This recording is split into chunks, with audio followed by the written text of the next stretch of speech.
네, 안녕하세요. 창풀직입니다. 오늘 말씀드릴 주제는 사업가의 매력의 근원. 당신은 매력이 있습니까? 창업을 준비를 하는 입장에서 사실 창업을 하는 게 뭡니까? 결국에는 직원이 됐든 고객이 됐든 투자자가 됐든 파트너가 됐든 결국 사람 주변으로 인연을 맺고 관계를 맺으면서 살게 되는 사람인데요. 결국 그 사람과의 관계에서는 이 매력이라는 게 굉장히 중요해요. 그래서 이것들을 어떻게 하는 사람들이 또 괜찮게 살고 있는지 이런 거에 대한 좀 생각을 좀 해보려고 합니다. 살면서 이 매력이 진짜 중요합니다. 이 매력이라는 뜻을 보면 이 홀릴매의 힘 역자해가지고 홀리는 힘을 이 매력이라고 하거든요. 이 매력이라는 게 왜 중요하냐면 뭘 하든지 이 사람이 꼬여야지 일이 돼요. 매력이 있어야 사람이 꼬입니다. 그 사람이 이성일 수도 있지만 친구일 수도 있고 동료일 수도 있고 파트너일 수 있고 투자일 수 있고 아무튼 사람은 혼자 사는 동물이 아니기 때문에 그렇게 생각하는 사람의 생각이 맞다면 이 매력이 있고 없고는 진짜 큰 차이입니다. 혹자는 이렇게 얘기를 합니다. 그 사람은 매력 있어. 그 사람은 츤데레야. 그 사람은 나쁜 남자야. 나쁜 남자라서 매력이 있어. 처음엔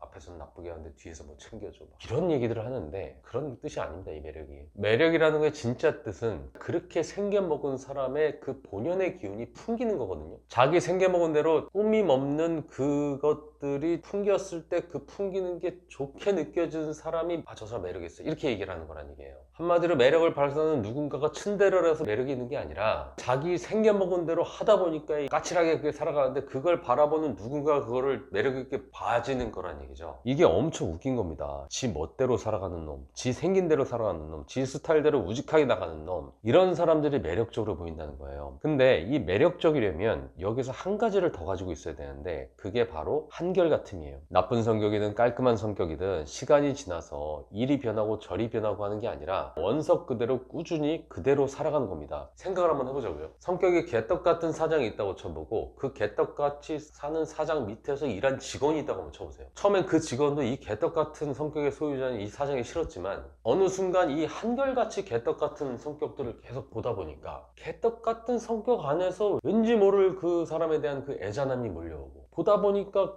좀 그렇게 나쁜 사람은 아닌데 왜 저럴까? 이런 식으로 생각한 누군가가 있다고 쳐요. 근데 그 뒤에 새롭게 들어오는 신입 직원이 사장의 한결같이 개떡 같은 성격에 상처받을 때 오히려 그 직원이 그 신입 직원한테 야 우리 사장 성격 개떡 같지만 그렇다고 나쁜 사람은 아니야. 원래 그래. 이렇게 변명을 해주는 나를 발견한다면 그건 그 사장의 매력에 빠졌을 가능성이 많다고 생각하시면 됩니다. 그 사장을 좋아해서가 아니라 그 사장이 가진 본연의 모습을 알게 된 사람이라는 거죠. 그럼 매력이 없는 사람들은 누굴까요? 누군가 매력 있다고 여기는 그 사람을 따라하는 사람이 매력이 없는 사람들이에요. 이게 웃기잖아요. 내 본연의 거를 숨기고 남의 본연의 거를 따라하는 겁니다. 저 사람을 매력 있다고 사람들이 얘기하는 걸 보고 갑자기 나도 츤데레를 해? 이게 완전 웃긴 거죠. 지금 내가 살아가고는 있는 이 시점에서 사람들이 고양이를 좋아한다고 해서 강아지로 살아야 되는 사람이 고양이 흉내를 내는 거예요. 처음에는 강아지 입장에서도 따라하는 거 짧은 시간은 할 수 있겠죠. 고양이처럼 흉내내면서 살 수 있을 거예요. 근데 그 삶이 얼마나 힘들겠습니까? 그리고 흉내 낸 게 원물을 따라갈 수 없잖아요. 원래 매력을 어떻게 따라갑니까? 흉내에서 나온 매력이. 근데 갑자기 왜 창업 얘기를 이 매력으로 풀어서 얘기를 하게 됐냐면 이 매력의 의미를 모르면은 사업을 하는데 계속해서 헷갈려지게 된다는 거예요. 제가 창업 상담을 많이 하잖아요. 그러면 그 상담자들은 당연히 궁금한 게 많으니까 이것저것 해답을 찾으려고 노력을 합니다. 정말 많은 질문들을 해요. 그러면 저는 얘기를 하죠. 저는 해답을 얘기해 주는 사람은 아니고 그렇다고 해답을 알지도 못합니다. 다만 지금 상담을 받으러 온 당신한테 내 동생을 대하듯 내 친구를 대하듯 내가 사랑하는 누군가 가족을 대하듯 거기 맞춰서 그냥 이야기를 할 거예요. 이렇게 얘기를 합니다. 그리고 한 가지 덧붙여서 이런 얘기를 해요. 당신보다 먼저 사업한 사람들이 지금 어떻게 하고 있는지 어떻게 살아가고 있는지를 얘기할 거예요. 이렇게 얘기를 해줍니다.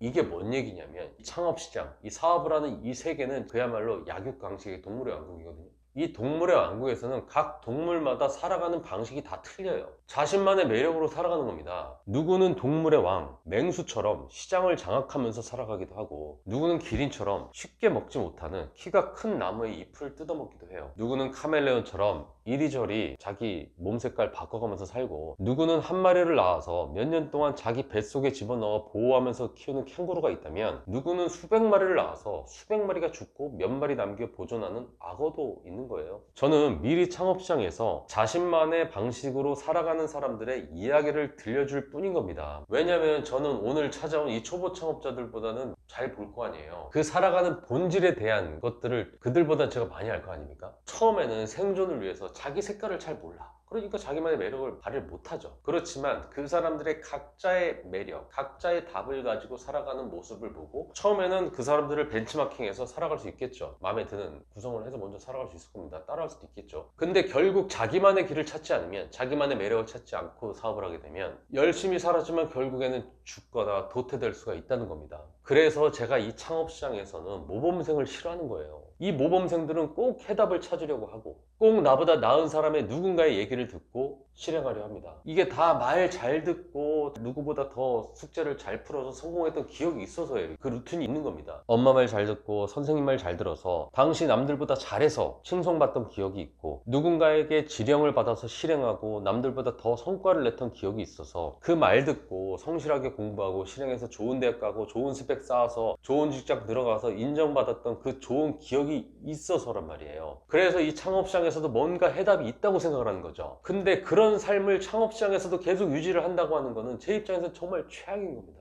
해답이 없어요, 이 창업시장은 말이죠. 근데 꼭 답을 찾으려고 하는 거죠. 그래서 꼭 정확한 해답을 주는 그 프랜차이즈 브랜드를 찾고 나보다 좀 나은 사람들이나 나보다 더 선배들이나 이야기하는 걸 듣고서 그런 브랜드를 선택을 하는 거예요. 왜냐하면 자기 딴에는 이게 계산이 되거든. 얼마를 투자해서 얼마가 수익이 나고 이런 것들이 뭔가 말이 된다고 생각하는 거죠. 그게 자기한테 맞는지 안 맞는지도 잘 몰라요. 그리고 한술 더 떠서 일단 그 계산이 되기 때문에 결정을 한 건데 이렇게 얘기를 하죠.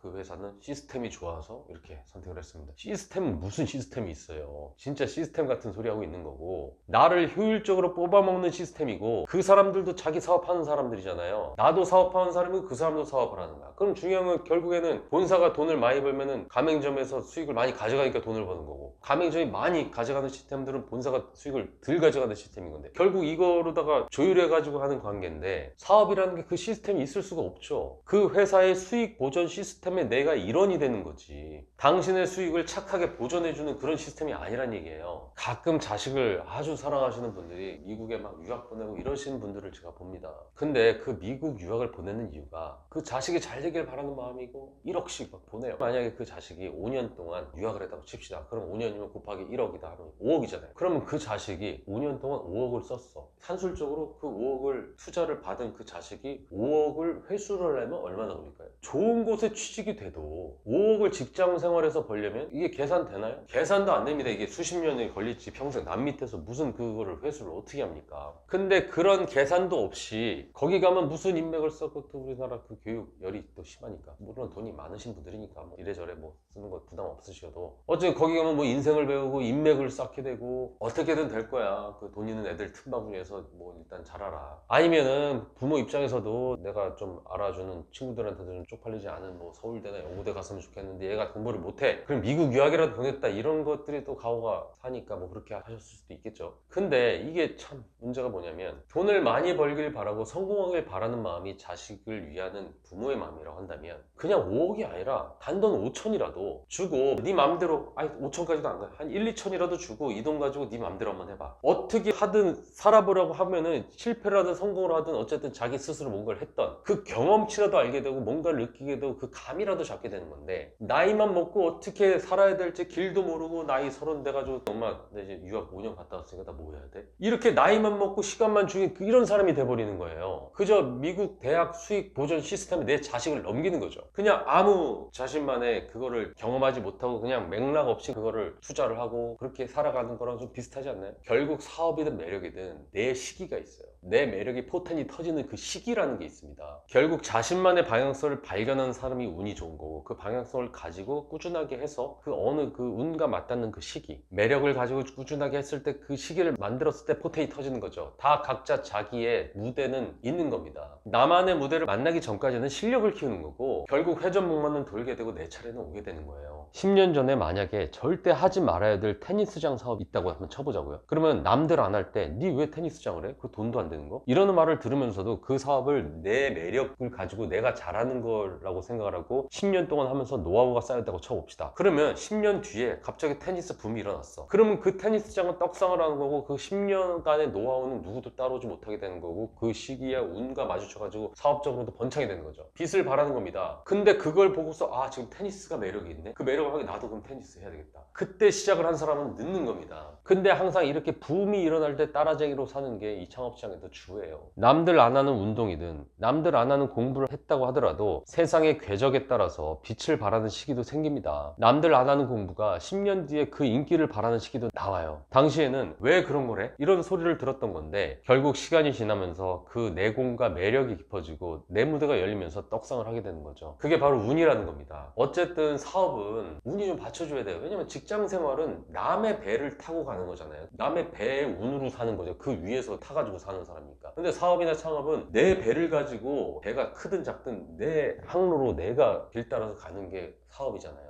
그럼 운이 안 좋으면은 아무리 머리 똑똑하고 내가 제대로 한다 해도 이게 결과가 안 나올 수도 있는 게 사업인 거예요. 사업가가 꿈이라고 하신다면 정말 진짜 앞으로 장사를 하든 사업을 하든 어쨌든 한번 시작하시면 다시 직장 생활로 가기 좀 힘들어요. 그러면 결국에는 평생 해야 될 일이 사업이라고 한다면 그게 꿈이라고 한다면 모범생이 돼서는 안 됩니다. 나만의 매력을 키워야 돼요. 나에게 맞는 방식을 찾아보고 해보고 몇 번의 수정을 거쳐서 나만의 방식을 만들어야 된다. 이걸 생각을 해야 됩니다. 첫 번부터 잘 되는 경우가 없어요. 그렇게 매력을 장착하고 무딘 맛으로 뚜벅뚜벅 하다 보면 그 매력에 사람이 모이고 그 사람들 때문에 사업은 확장됩니다. 그렇게 되면 결국 행복해질 수 있어요. 남 눈치 안 보고 내 생긴 대로 내 멋대로 사는데 그걸 사람들이 매력적이라고 하는데 그 매력으로다가 지금 돈을 벌고 있는데 그 매력으로다가 같이 하는 사람들이 꿈을 꾸고 있는데 그 삶이 얼마나 행복하겠어요. 내 멋대로 사는데 돈이 벌려. 그래서 하고 싶은 거 다 해. 자아실현이 별겁니까? 이게 바로 자아실현인 거예요. 내 맘대로 살려고 지금부터 고생하면서 남들 안 하는 시행착오 겪어가면서 살아가는 게 사장의 운명입니다. 정답이 있는 것도 아니고 누군가 정답이 얘기로 그걸 따라서 되는 건 아무것도 없어요. 그러니까 좀 장기 플랜을 갖고 내 거를 찾고 매력을 발휘하면서 꾸준하게 하면서 반드시 그걸로 성공을 하셨으면 좋겠습니다. 이상 청필직이었습니다.